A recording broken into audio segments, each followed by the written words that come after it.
கூட்டி சேர்த்த பிரியா அக்கா, சரியா, அவங்களுடைய குடும்பத்தார் காளீஸ்வரன், அவங்க அண்ணன் எல்லாரையும், அவங்க அம்மா எல்லாரையும் கூட இயேசுவின் நாமத்தினால நாங்கள் வந்து இந்த குட்டி பிள்ளைங்க நீங்களாம் அந்த காலத்துலேருந்து பாசிக்காடுறாங்க கூலி எழுதி பண்ணிட்டு இருக்காங்க. எல்லாரையும் வரவேற்கும்.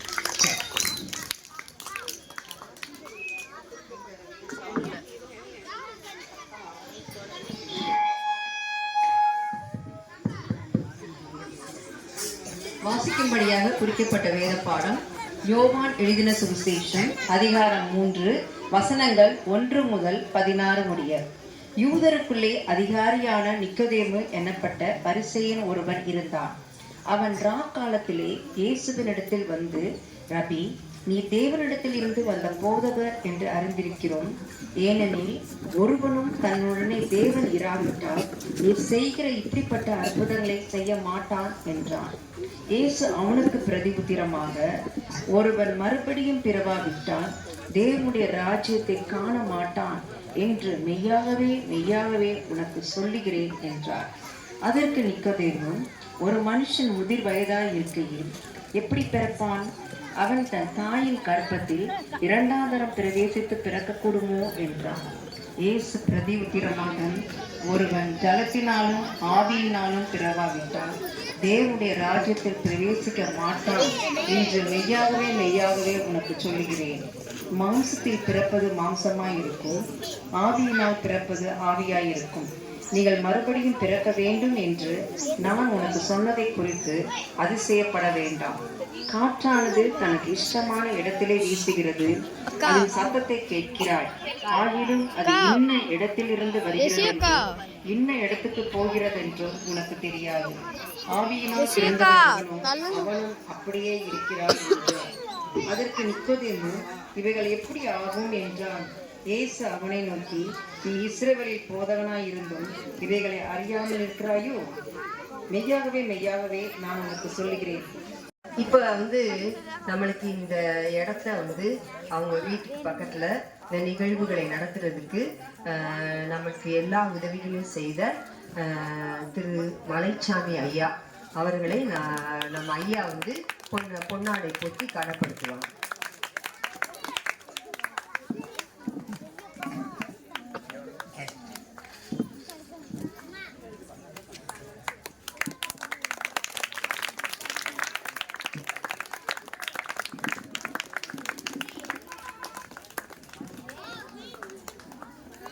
அவங்க வீட்டுக்காரமா வாங்க வாங்க, அவங்களுடைய துணைவியார், சரியா, அவங்களும் நிறைய உதவிகள்லாம் செஞ்சுருக்காங்க. அவர்களையும் நாங்கள் கனப்படுத்த விரும்புகிறோம். சரியா, வாங்கம்மா.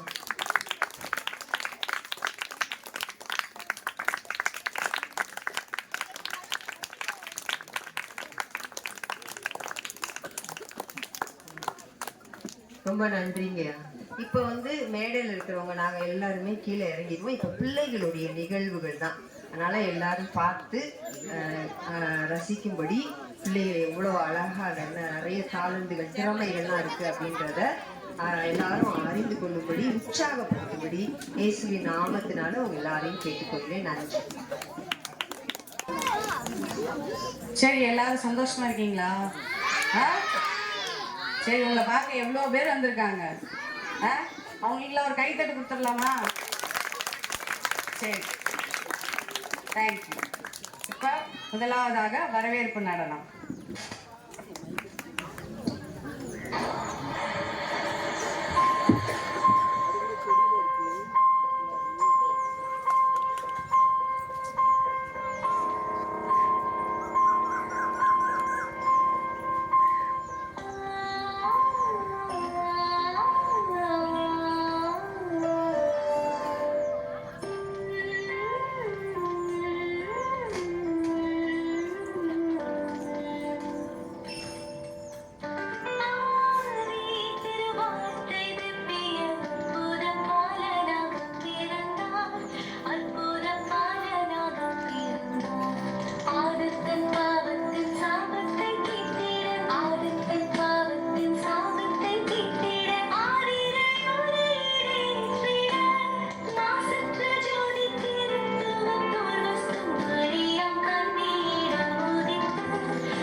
நடனம் எப்படி இருந்தது?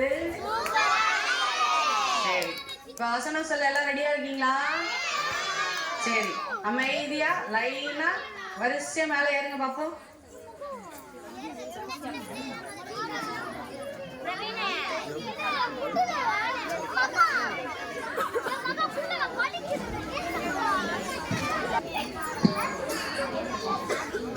அம்மாக்கு ஒரு பாலகன் பிறந்தார். அவருக்கு ஒரு குமாரன் கொடுக்கப்பட்டார்.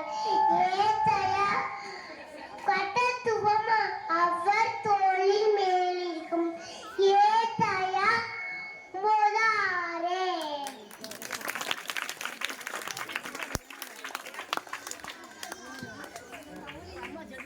ஏனெனில் அவர் தமது ஜனங்களின் பாவங்களை நீக்கி அவர்களை ரட்சிப்பார். மத்தேயு 1:21.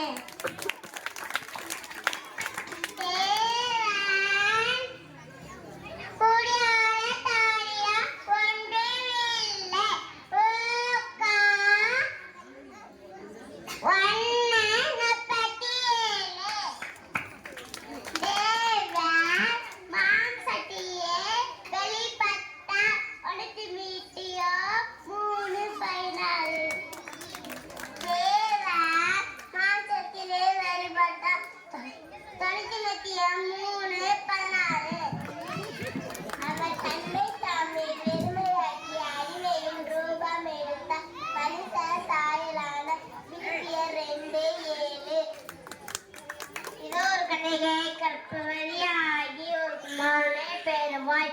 அவருக்கு இம்மானுவேல் என்று பெயரிடுவார். ஏசாயா 7:14. தேவனாலே கூடாத காரியம் ஒன்றும் இல்லை. லூக்கா 1:37. ஒன்று கட்டுரைய கிஷின் ரசிகர் உங்களுக்கு பாவதி சூரை தேனிதார். லூக்கா 2:11. ஆதியிலே வார்த்தை இருந்தது. அந்த வார்த்தை தேவனிடத்தில் இருந்தது. அந்த வார்த்தை மாம்சமாகி நமக்குள்ளே வாசம் பண்ணி. யோகம் 1:14. அவர் நீதி உள்ளவரும் ரட்சிக்கிறவரும் தாழ்மையுள்ளவரும் கழுதை மேலும் கழுதை குட்டியாகிய மரியின் மேலும் ஏறி வருகிறவருமாய் இருக்கிறார். சகரியா 9:9. ஏதோ ஒரு கன்னிகை கர்ப்பவதியாகி ஒரு குமாரனை பெறுவாள். அவருக்கு இம்மானுவேல் என்று பெயரிடுவார். ஏசாயா 7:14.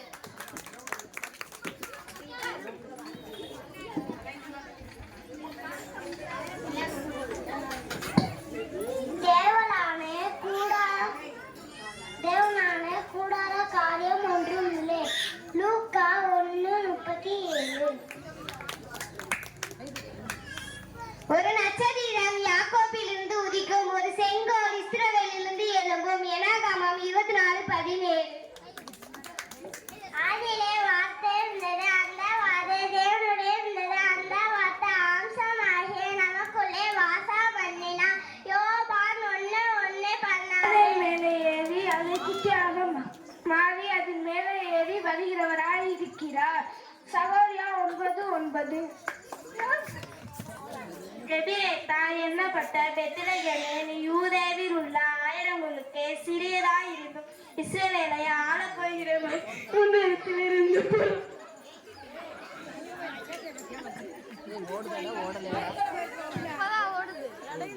இன்று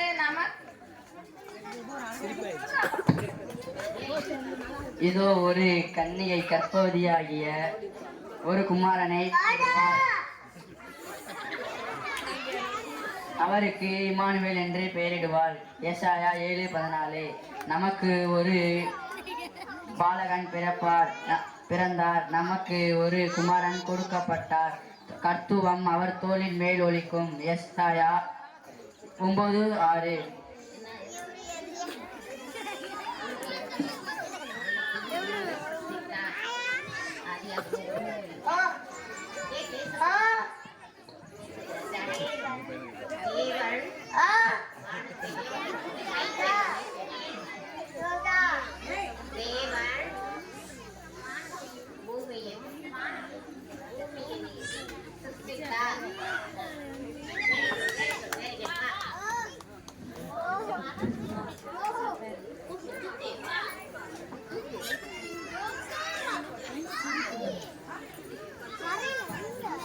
இன்று கிறிஸ்து என்னும் இரட்சகர் உங்கள் தாவீதின் ஊரில் பிறந்திருக்கிறார். லூக்கா 2:11.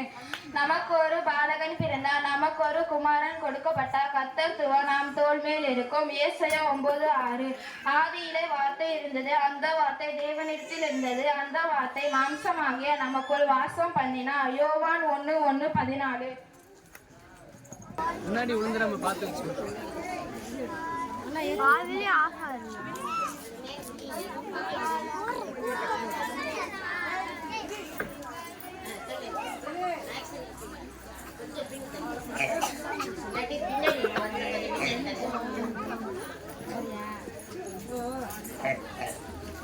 இப்போ நான் மேரி ஜோன்ஸ் அவங்கள பற்றின கதை சொல்ல போகிறேன். மேரி ஜோன்ஸ் 1884 டிசம்பர் 16 வேல் சிட்டியில் பிறந்தாங்க. இவங்க அப்பா அம்மா வந்து ஒரு நெசவான தொழில் செய்கிறாங்க. இவங்க கொஞ்சம் ஏழ்மையான குடும்பம். இவங்க வீட்டு பக்கத்தில் இருக்க சர்ச்சுக்கு மேரி ஜோன்ஸ் போயிருக்காங்க. மேரி ஜோன்ஸ் அவங்க பைபிள் பாஸ்டர் எடுத்து மைக்கில் வாசிக்கிறத கேட்டு நம்மளும் இயேசுவை பற்றி நல்லா படிக்கணும்னு சொல்லிட்டு அவங்களுக்கு ஆசை வந்துச்சு. சர்ச் முடிஞ்ச உடனே அந்த பைபிளை எடுத்து ஓடி போய் பைபிளை எடுத்து தொட்டு பார்க்குறாங்க. பைபிளை எடுத்து தொடர்ந்து படிக்க முடியல. ஏன்னா அப்போ அவங்க படிப்பறிவார். ஏன் நம்மளால மட்டும் படிக்க முடியலன்னு சொல்லிட்டு அவங்க யோசிச்சாங்களே. அப்போ பாஸ்டர் வந்து ஒரு நற்செய்தி சொன்னாங்க. அந்த நற்செய்தி என்னன்னா, நம்ம சர்ச் பக்கத்துலேயே ஒரு ஸ்கூல் கட்ட போகிறோம், அங்கே நீங்கள் எல்லாரும் கண்டிப்பாக படிக்கணும் அப்படின்னு சொல்கிறாங்க. சரி பாஸ்டர்னு சொல்லிட்டு அவங்க வீட்டுக்கு போகிறாங்க. அவங்க அம்மாட்ட சொல்கிறாங்களா, அம்மா நம்ம சர்ச் பக்கத்துலேயே ஒரு ஸ்கூல் கட்டுறாங்கம்மா, அங்கே நான் நல்லா படிக்கிறேம்மா அப்படின்னு சொல்கிறாங்க. அவங்க அம்மாவும் அந்த பொண்ணை சேர்த்து விட்டாங்களாம். மேரி ஜோன்ஸ் சேர்த்த உடனே நல்லா படித்தான். படித்த பிறகு நம்மளால என்ன இப்போ படிக்க முடியுது, சரி நம்மளும் போய் பைபிள் எடுத்து வாசிக்கலாம்னு சொல்கிறாங்களா. ஃபாஸ்டர்கிட்ட போய் பைபிள் வேணும் ஃபாஸ்டர்னு கேட்குறாங்களாம். அது இங்கே இல்லைப்பா, 25 மைல் தாண்டி இருக்குது, இதுக்கு இவ்வளோ காசு வேணும்னு சொல்கிறாங்களாம். சரி நானும் போய் காசு எடுத்து உங்களுக்கு வாங்குறேன் அப்படின்னு சொல்கிறாங்க. வீட்டுக்கு போயிட்டு அவங்க அம்மாவோட சொல்கிறாங்களே, அதுக்கு தகுந்த மணியெல்லாம் காசு நம்மக்கிட்ட இல்லைப்பா அப்படின்றாங்களாம். அதுக்கு நான் ஊரில் வேலை செஞ்சு நான் உங்களுக்கு வாங்கி தரேம்மா, நான் வாங்கிக்கிறேம்மா அப்படின்னு சொல்கிறாங்க. அவங்க அம்மாவும் சரின்ட்டாங்களாம். சரின்ன பிறகு அவங்க கொஞ்சம் கொஞ்சமாக ஊர்லலாம் வேலை செஞ்சு காசு சேர்த்து வச்சிட்டாங்க. 6 வருடமாகிடுச்சா அந்த காசு சேர்க்க. சரி நம்ம தான் இப்போ காசு சேர்த்துட்டோமே, ஃபாஸ்டர்கிட்ட போய் பைபிள் வாங்கலாம் சொல்கிறாங்களாம். பைபிள் வாங்க ஃபாஸ்டர்கிட்ட போகிறாங்களாம். ஃபாஸ்டர் சொல்கிறாங்க, அந்த ஃபாஸ்டர் பேர் வந்து சாரநாத் தான். அந்த ஃபாஸ்டர்கிட்ட போய் கேட்குறாங்க, ஃபாஸ்டர் எனக்கு ஒரு பைபிள் வேணும் ஃபாஸ்டர், நீங்கள் கேட்ட காசு இந்த இருக்கு ஃபாஸ்டர்னு சொல்கிறாங்களே. அது என்கிட்ட ஒன்று தாமா இருக்குது, அது இப்போ வேற ஒருத்தன் கேட்டாங்கன்னு சொல்கிறாங்க. அப்போ அந்த மேரி ஜோன்ஸ் அழுக ஆரம்பிச்சாங்களா. அழுதுகிட்டே சொல்கிறாங்களா, இப்போ நான் 6 வருஷமா சேர்த்து வச்சேன் ஃபாஸ்டர் அப்படின்னு சொல்கிறாங்களா. அழுதுகிட்டே சொல்கிறாங்களா. சொல்லிட்டு இருக்கல ஃபாஸ்டரால் தாங்க முடியும், இந்தம்மா அப்படின்னு சொல்லி அந்த பைபிளை கொடுக்குறாங்களா. அந்த பொண்ணு ஜாலியாக வாங்கிட்டு போனாங்களாம். வீட்டுக்கு அவங்க ஊருக்கு போயிட்டு அவங்க பாட்டி தாத்தா எல்லார்ட்டையும் ஃப்ரெண்ட்ஸுட அப்பா அம்மாட்ட காமிச்சிட்டாங்களாம். சரி இப்போ அவங்க வேலை செய்யுது, அவங்க ஊருக்கு அவங்க அம்மா அப்பாக்கெல்லாம் வேலை செய்யறத விட அந்த பைபிளை படிக்கிறத தான் அதிக நேரம் ஒதுக்கிடுறாங்களாம். நன்றி.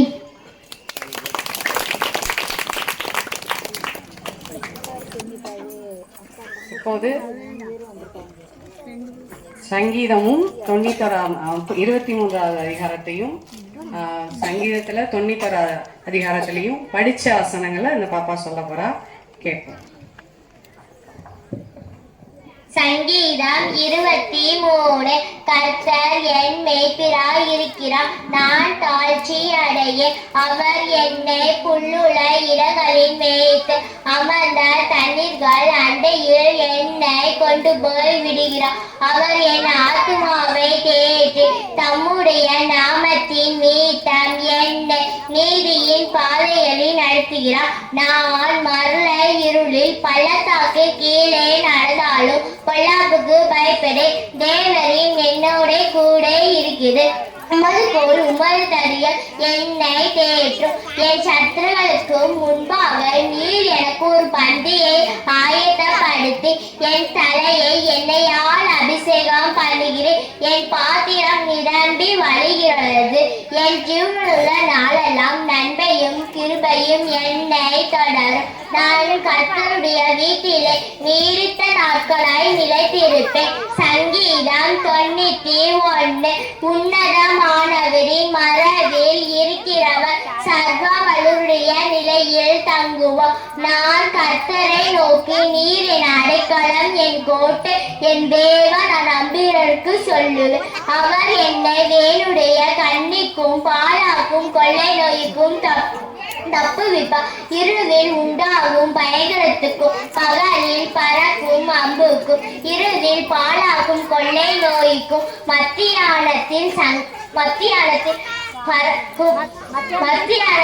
பாலாக்கும் சங்கரத்துக்கும் பயப்படாது இருப்பாயா. உன் பக்கத்தில் 1000 பேரும் உன் வலது புறத்திலும் 18,000 பேரும் இருந்தாலும் அது உன்னை அணுகாது. நன்றி. என்ன நல்லா இருந்துச்சா? அப்ப நீங்க என்னைக்கு இப்ப மாதிரி சொல்றது சொல்லணும்ல, சரியா? சரியா? ஏய் ஜெகானி, அந்த நம்ம மத்தியில வந்திருக்கிற தேவ பிரகாசனுக்கு அவங்க இப்ப ஒரு முக்கியமான செய்தியை நமக்கு சொல்ல இருக்கிறாங்க. நம்மளாம் அங்கிளை வரவேற்போமா, வாங்க வாங்க வாங்கன்னு சொல்லிட்டு வெல்கம் வெல்கம் வெல்கம் தம்பி, மேலே இருக்கீங்களா? சரி சரி, நல்லா கவனிக்கணும். இப்ப பேசவே கூடாது யார். நாமத்தினாலே உங்கள் யாவரையும் நான் வாழ்த்துகிறேன், வரவேற்கிறேன். இயேசு சாமி இந்த உலகத்தில் இருந்தபோது சின்ன பிள்ளைங்க என் பக்கத்தில் வர்றதுக்கு இடம் கொடுங்கள், அவர்களை நான் விரும்புகிறேன், நேசிக்கிறேன் அப்படின்னு சொல்லி சொன்னார். அதனால தான் அன்பு பிள்ளைகள் இந்த ஆலயத்திலேருந்து இவ்வளோ தூரம் சிரத்தை எடுத்து கடந்து வந்து இந்த சிறு பிள்ளைகளுக்காக கடவுளுடைய வார்த்தையையும் நல்லொழுக்கத்தையும் போதிக்கிறார்கள்.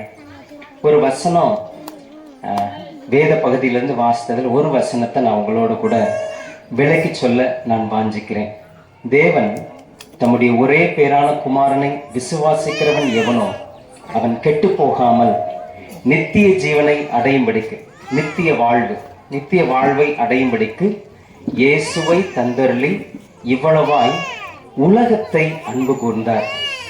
சில வார்த்தைகளை மாத்திரம் நான் உங்களுக்கு முக்கியப்படுத்தி காட்ட விரும்புகிறேன். உலகத்தை அன்பு கூர்ந்தார், தன்னுடைய குமாரனை கொடுத்தார், நித்திய வாழ்வை மனுக்குலம் பெற வேண்டும் என்பதற்காக கொடுத்தார். சரி, சின்ன பிள்ளைங்களாம் இப்ப என்ன கவனிங்க, நான் உங்களுக்கு ஒரு கதை சொல்றேன், நடந்த உண்மையான ஒரு கதை. இங்கிலாந்து தேசத்துல பள்ளி பருவத்திலிருந்தே நண்பர்களா இருந்த உண்மையாய் நடந்த ஒரு சம்பவம். பள்ளி பருவத்திலிருந்தே உண்மையாய் ரொம்ப க்ளோஸா பழகின 2 நண்பர்கள் இருந்தாங்க. ஆனா அதுக்கப்புறம் ஸ்கூல் முடிச்சு காலேஜ் எல்லாம் போறாங்க, காலேஜ் முடிச்சு வேலைக்கு போயிட்டாங்க. இப்ப 2 பேரும் டச்ல இல்ல, ஒருவருக்கு தொடர்பு இல்லை. அவர் வேற இடத்துக்கு போயிட்டாரு, இவர் ஒரு வேற இடத்துக்கு போயிட்டாரு. அதுல ஒருவர் நல்ல பிசினஸ் பண்ணாரு, மிகவும் செல்வந்தரா இருந்தார். ஆனா ஒருத்தர் நல்லா படிச்சாரு, ஆனா வாழ்க்கையில அவரால் எதையுமே சாதிக்க முடியல. அவர் தினந்தோறும் ஒரு வங்கிக்கு அருகாமையில உட்கார்ந்து பிச்சை எடுத்து கொண்டிருந்தார். ஒரு நாள் இந்த செல்வந்தர் பேங்குக்கு வரும்போது வேகமா வர்றாரு. வரும்போது அந்த இடத்துல பார்க்கும்போது இவர் எங்கேயோ நான் பார்த்துருக்கிறேனே அப்படின்னு சொல்லி உற்று பார்க்கிறார். தாடி, கிழிந்த ஆடைகள், அழுக்கான ஒரு டவலை விரிச்சு அங்க உட்கார்ந்து ஒரு பாத்திரத்தை வச்சுட்டு பிச்சை எடுத்துட்டு இருக்காரு. இவரும் பார்த்துட்டாரு, ஐயோ இது என்னுடைய நண்பன், அதனால வேணாம், என் நிலைமை அவர் பார்க்க கூடாது அப்படின்னு சொல்லிட்டு குனிஞ்சுக்கிட்டாரு. இவர் வேகமா கார்ல இருந்து இறங்கி வந்தாரு. ஐயோ என் நண்பன் இல்ல இப்படி இருக்கிறான், இவனுக்கு நான் உதவி செய்யணும், இவன் இந்த நிலைமையில இருக்கிறது நல்லது இல்ல, இவனை ஒரு நல்ல நிலைமையில நான் பார்க்க ஆசைப்படுறேன் அப்படின்னு சொல்லிட்டு அவருடைய பேக்ல இருந்து ஒரு பெரிய செக் எடுத்தார், பேங்க் செக் எடுத்தார். எடுத்துட்டு அவருடைய பெயர் எழுதி ஒரு மிகப்பெரிய தொகையை அதுல எழுதி அவன் கையில கொடுத்தாரு. கொடுத்துட்டு, இது நீ பேங்க்ல போய் கொடுத்தேன்னு சொன்னா உனக்கு என்ன தேவையோ அதை தருவார்கள் என்று சொல்லி அவர் கடந்து விட்டார். ஆனா இவனுக்கு ரொம்ப வேதனை. இவ்வளவு பெரிய பணக்காரன், என் நண்பன், ஆனா ஒரு 10 காசு கொடுக்காம எதோ ஒண்ணு எழுதி கொடுத்துட்டு அவன் பாட்டுக்கு இப்படி போயிட்டானே அப்படின்னு சொல்லிட்டு வருத்தத்தோட உட்கார்ந்து இருக்கிறார். சில நாட்கள் ஆகிறது. சில நாளுக்கு அப்புறம் திருப்பி அந்த செல்வந்தர் அந்த வழியா வர்றாரு. வந்து நேரா போய் அந்த பேங்க் பக்கத்துல நிற்கும்போது திருப்பி அதே நிலைமையில அந்த பிச்சைக்காரன் திருப்பி கீழே இறங்கி போய், நீ என்னுடைய நண்பன் இல்லையா? நான் உனக்காக தான் ஒரு பெரிய காசோலை பெருந்தொகையை நான் கொடுத்திருந்தேனே, அதை நீ வங்கியில போய் கொடுத்திருந்தேன்னு சொன்னா உனக்கு காசு கொடுத்துருப்பாங்களே, நீ அதை ஏன் வாங்கல அப்படின்னு சொன்னபோது அவனால் புரிந்து கொள்ள முடியல. இதை நான் கொண்டு போய் பேங்க்ல கொடுத்தா எனக்கு பணம் கொடுப்பாங்களா அப்படின்னு கேட்டான். ஆமாப்பா, இதுல பணம் கொடுக்கறதுக்குரிய கையெழுத்தெல்லாம் நான் போட்டிருக்கேன், அதிகாரத்தை கொடுத்திருக்கிறேன், நீ போய் அதை பேங்க்ல கொடுத்தனா உனக்கு பணம் கொடுத்துருவாங்க அப்படின்னு. அவன் சந்தோஷத்தோட போனான். பேங்க் போகும்போது வாசல்ல அந்த வாட்ச்மேன் சொன்னாரு, ஒரு நிமிஷம், என்ன பிச்சைக்காரனுக்கு இங்க என்ன வேலை அப்படின்னு சொல்லி சொன்னாரு. தடுத்து நிறுத்தினார். அப்ப இந்த செல்வந்தர் பக்கத்துல இருந்து சொன்னாரு, அந்த செக் எடுத்து காட்டு, காசோலையை நீ எடுத்து காட்டு என்று சொன்னார். உடனே அந்த காசோலையை என்னை எடுத்து காட்டினா அந்த வாட்ச்மேனால தடுத்து நிறுத்த முடியல. நேரா உள்ள போனாரு. கவுண்டர்ல கொடுத்தவனே அவருக்கு தேவையான பணத்தை பெற்றுக்கொண்டார். உண்மையான சம்பவம் இது. இதுல இருந்து நான் என்ன சொல்ல விரும்புகிறேன், நான் என்ன புரிந்து கொண்டேன் என்று சொன்னால், மனிதனுடைய எதிர்பார்ப்பு, மனிதனுடைய இறை நம்பிக்கை, மனிதன் கடவுளை தேடுவதற்கான காரணம் பெரும்பாலும் இவ்வுலகத்திற்கான தேவையை சார்ந்துதான் இருக்கிறதே தவிர நித்திய வாழ்விற்கான தேவை அதுல இல்லை என்று சொல்லிதான் பார்க்கிறேன். இந்த பிச்சைக்காரனை பார்க்கிறோம். அவருக்கு அன்னைக்கு என்ன தேவை, என்னப்பா இன்னைக்கு எனக்கு சாப்பாட்டுக்கு காசு கொடுக்காம இவர் ஏதோ செக் எழுதி கொடுத்துட்டு போறாரு. ஆனா அவர் சொன்னது, அவர் வாக்கு கொடுத்தது மிகப்பெரிய ஒரு ஆசீர்வாதம். அவர் மிக உயர்ந்த ஒரு பணத்தொகையை அந்த இதுல காசோல எழுதி இருக்கிறார். பின்னாட்கள் அது அவனுக்கு கிடைத்தது. இதைதான் ஆண்டவர் நமக்கும் செய்து முடித்தார். நல்லா கவனிங்க. நான் ஒரு கேள்வி கேட்கிறேன் உங்ககிட்ட. மரித்த பின்பு எல்லோருமே சொர்க்கத்துக்கு போகிறோம், நரகத்துக்கு போறோம், எல்லாருக்குமே இப்படி ஒரு நம்பிக்கை உண்டு. ஆனால் நான் ஒரு கேள்வி கேட்கிறேன், சொர்க்கத்துக்கு தான் போகணும்னு சொன்னா ஏன் செத்து போகணும்? உயிரோட அப்படியே கடவுள் எடுத்துக்கலாமே நம்மள, இல்ல உயிரோடய வச்சுக்கலாமே, இல்ல உயிரோடைய நல்ல வாழ்க்கை இந்த பூமியிலே கொடுத்து விடலாமே. இதற்கு காரணம் என்ன என்று சொன்னால், கடவுள் விதித்த கட்டளையை மனிதன் மீறினபடியால் பாவம் மனிதனுக்குள்ளே வந்தது. அந்த பாவத்தின் நிமித்தமாய் இந்த உலகத்திலே ஏற்ற தாழ்வுகளும் வந்தது என்று சொல்லி பார்க்கிறோம். மனிதனை படைக்கும் போது, இந்த பூமியை உருவாக்கும் போது வேத பகுதியில ஒரு வார்த்தை சொல்லுகிறது, கடவுள் நல்லது என்று கண்டார். எதையெல்லாம் உருவாக்குனாரோ எல்லாம் நல்லது, இதெல்லாம் மனுஷனுக்கு அவசியம், இதெல்லாம் அவனுக்கு தேவை என்று சொல்லி உருவாக்கினார். உருவாக்கினதற்கு பின்பதாக ஒரு காரியத்தை செய்தார். என்னுடைய சாயலிலே மனிதனை நான் சிருஷ்டிப்பேன் என்று சொல்லி. கடவுளை யாராவது பார்க்கணும்னு நீங்க விரும்புனீங்கன்னா கண்ணாடியில போய் உங்க முகத்தை பாருங்க. இயேசு கிறிஸ்து பிதாவாகிய தேவனுடைய சாயல். பிதாவை ஒருவனும் ஒருபோதும் கண்டதில்லை, ஒருவரும் நம்மை உருவாக்கின கடவுளை கண்டதில்லை என்று சொல்லி வேதம் சொல்லுகிறது. அந்த கடவுளை இந்த பூமியிலே வந்து அவர் வெளிப்படுத்தினார். நீங்களும் நானும் கடவுளுடைய சாயலா இருக்கிறோம். அதனால மனுஷன் கெட்டு போகக்கூடாது. என்னுடைய சாயல்ல இருக்கிற ஒருத்தன் கெட்டு போகக்கூடாது. அதனால அவன் நித்திய வாழ்வை பெற வேண்டும் என்பதற்காக அவர் இந்த பூமிக்கு மனிதனாய் வந்தார். அதுலயும் பாத்தீங்கன்னா, நீங்க ஒரு இன்டர்வியூக்கு போங்களேன். இன்டர்வியூக்கு போனீங்கன்னா உங்களை தேர்ந்தெடுப்பதும் தேர்வு செய்யாமல் இருப்பதும் யாருடைய இஷ்டம்? அங்க தேர்ந்தெடுக்கிறவர் அவர் தான் முடிவெடுக்கணும். அப்ப நான் செய்த பாவத்திற்கு நான் எப்படி பரிகாரம் செலுத்த வேண்டும் என்பதை தீர்மானிப்பதும் நான் அல்ல, கடவுள்தான் அதை தீர்மானிக்க வேண்டும். ஆகவே இயேசு கிறிஸ்துவை இந்த பூமிக்கு அவர் இலவசமாய் கொடுத்தார். அந்த வசனத்தின் கடைசி பகுதி சொல்கிறது, இவ்விதமாய் உலகத்தை அன்பு கூர்ந்தார். இயேசு கிறிஸ்து கிறிஸ்தவர்களுக்காக வரவில்லை, அவர் மனு குலத்திற்காக இந்த உலகத்திற்கு வந்தார்.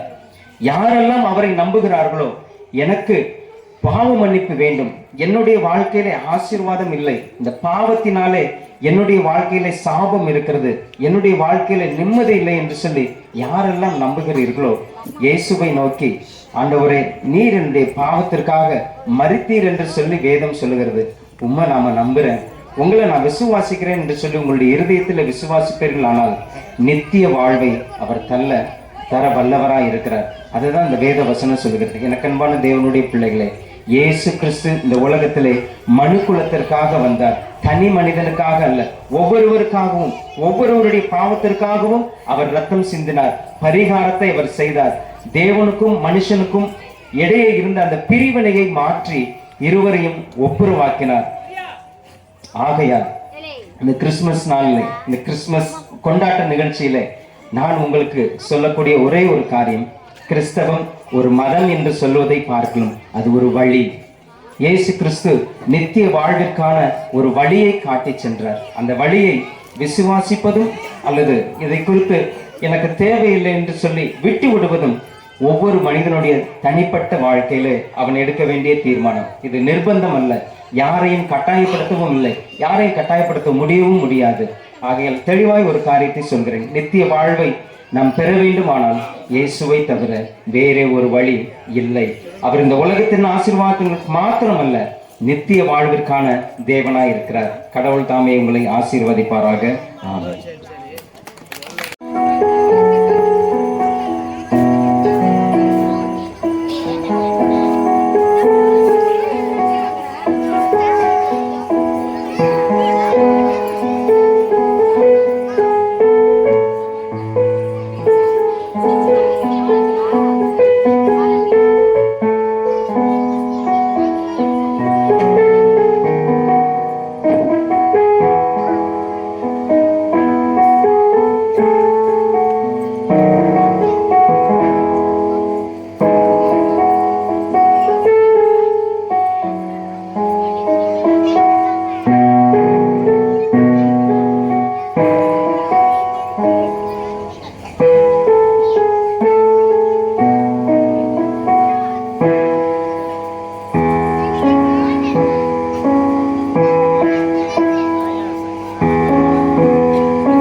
தேவனுக்கும் மனுக்குலத்திற்கும் எந்த தொடர்பும் என்று இருந்தது.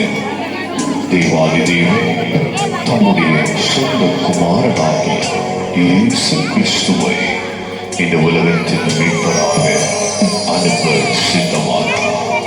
இஸ்ரவேல் தேசத்தில் நாசரேத் ஊரில் கன்னி மரியாளுக்கும் யோசேப்புக்கும் திருமணம் நிச்சயிக்கப்பட்டது.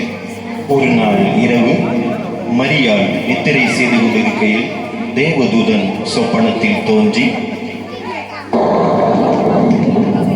கிருபை பெற்றவனே வாழ்க, கர்த்தர் உன்னுடனே இருக்கிறார், ஸ்திரீகளுக்குள்ளே நீ ஆசீர்வதிக்கப்பட்டவர். மரியாளே பயப்படாதே, நீ தேவனிடத்தில் கிருபை பெற்றாய். இதோ நீ கர்ப்பவதியாகி ஒரு குமாரனை பெறுவாய், அவருக்கு இயேசு என்று பெயரிடுவாயாக. அவர் பெரியவராய் இருப்பார், உன்னதமானவரின் குமாரன் எனப்படுவார். கர்த்தராகிய தேவன் அவருடைய பிதாவாகிய தாவீதின் சிங்காசனத்தை அவருக்கு கொடுப்பார். அவர் யாக்கோபின் குடும்பத்தாரை என்றென்றைக்கும் அரசாளுவார், அவருடைய ராஜ்யத்துக்கு முடிகிறார். இது எப்படி ஆகும்? நான் புருஷனை அறியேனே. பரிசுத்த ஆவி உன்மேல் வரும், உன்னதமானவரின் பலன் உன்மேல் நிழலிடும். ஆதலால் உன்னிடத்திலிருந்து பிறக்கும் பரிசுத்தம் உள்ளது தேவனுடைய குமாரன் எனப்படும். இதோ நான் ஆண்டவருக்கு அடிமை, உம்முடைய வார்த்தையின்படி எனக்கு ஆக கடவுள். தனக்கு நியமிக்கப்பட்ட மரியாள் கர்ப்பவதியாய் இருப்பதை யோசேப்பு அறிந்தான். ஆனால் யோசேப்பு நீதிமானாய் இருந்து அவளை அவமானப்படுத்த மனதில்லாமல் ரகசியமாய் அவளை தள்ளிவிட யோசனையாய் இருந்தான். அன்று இரவு தேவதூதன் யோசேப்புக்கு சொப்பனத்தில் தோன்றி, தாவீதின் குமாரனாகிய யோசேப்பே, உன் மனைவியாகிய மரியாளை சேர்த்துக் கொள்ள ஐயப்படாது. அவளிடத்தில் உற்பத்தியாயிருக்கிறது பரிசுத்த ஆவியினால் உண்டானது. அவள் ஒரு குமாரனை பெறுவாள், அவருக்கு இயேசு என்று பெயரிடுவாயாக. ஏனெனில் அவர் தமது ஜனங்களின் பாவங்களை நீக்கி அவர்களை ரட்சிப்பார்.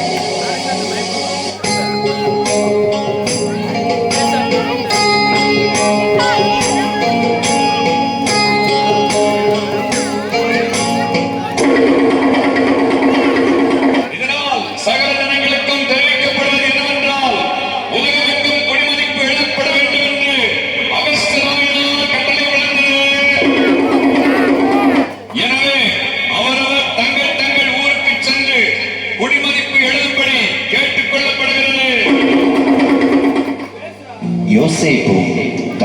தாவீதின் வம்சத்தானும் குடும்பத்தானுமாய் இருந்தபடியினாலே தனக்கு மனைவியாக நியமிக்கப்பட்டிருந்த கர்ப்பவதியான மரியாளுடனே குடிமதிப்பு எழுதும்படி தாவீதின் ஊருக்கு சென்றார்கள். மரியாளுக்கு பிரசவ காலம் நேரிட்டது. சத்திரத்தில் போய் இடம் தேடினார்கள். ஐயா, என் மனைவி பிரசவ வழியாக வேதனைப்படுகிறார். உங்கள் சத்திரத்தில் இடம் இருக்கிறதா? இல்லை ஐயா.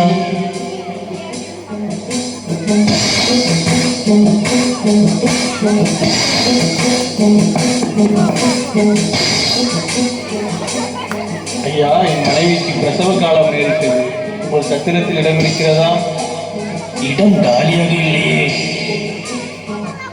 சத்திரத்தில் இடம் இல்லாததினால் அங்கிருந்த மாட்டு தொழுவத்திற்கு சென்றார்கள். அவள் தன் முதற் பேரான குமாரனை பெற்றெடுத்தாள்.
நாட்டிலே மெய்ப்பர்கள் வயல்வெளியில் தங்கி ராத்திரியிலே தங்கள் மந்தையை காத்து கொண்டிருந்தார்கள்.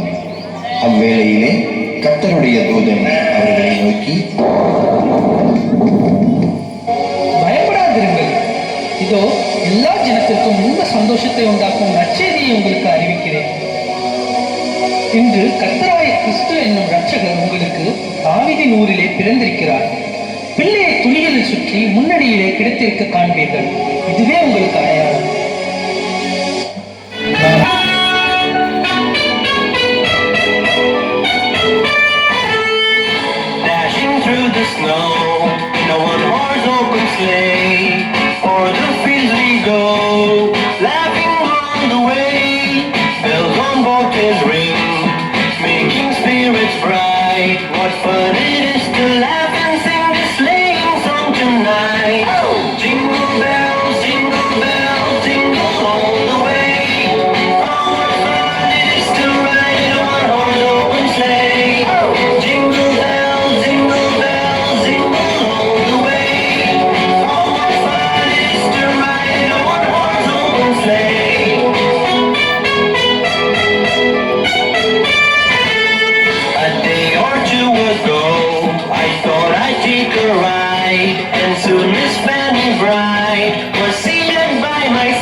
கிறிஸ்துமஸ் நிகழ்வுகள் ஒரு முடிவுக்கு வந்துவிட்டது.